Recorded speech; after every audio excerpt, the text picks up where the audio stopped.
To get somewhere, you need to know where. In fact, if you don't know where you're going, don't be surprised if you don't make it. Okay? Because really the whole idea of a trip is you have a destination. You know, there's a place that you're going, a goal that you're actually pursuing. And so Paul starts by helping us to realize that we need to have a proper set of goals in our spiritual journey.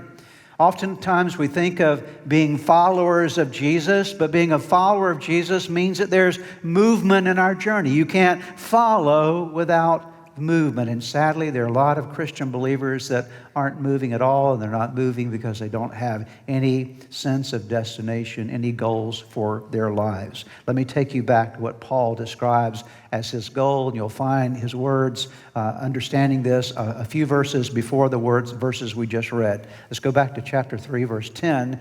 These verses preceding the ones we read a moment ago. And he says, I want to know Christ, yes, to know the power of his resurrection and participation in his sufferings, becoming like him in his death, and so somehow attaining to the resurrection from the dead. Please notice this phrase. Paul says, this is my desire. This is what I want. I want to know Christ.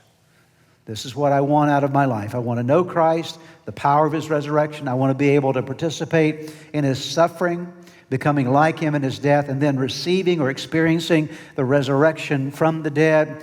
Not that I have already obtained all this, all of what? Right there, knowing Christ. I haven't obtained all of this. I'm not at that place yet. Or I have already arrived at my goal, but I press on to take hold of that for which Christ Jesus took hold of me. Paul here gives us a clear set of goals for our spiritual journey. And I will encourage you to adopt the same goals that Paul had in his life, because they never get better than what Paul adopted for his life. And there are two goals he describes. Number one, I want to know Christ. That's the number one goal of my life. I want to know Jesus Christ. And then second of all, I want to press on to take hold of that for which Jesus took hold of me. Can you think of any better goals for your life? To say, number one, I want to know Christ. Well, Paul, what do you mean by that? I thought you already knew him. Did you not meet him on the road to Damascus? Was there not this moment when your life was radically transformed? What do you mean that you want to know Christ? Don't you know him? And Paul says, yes, I know him, but I want to know him better.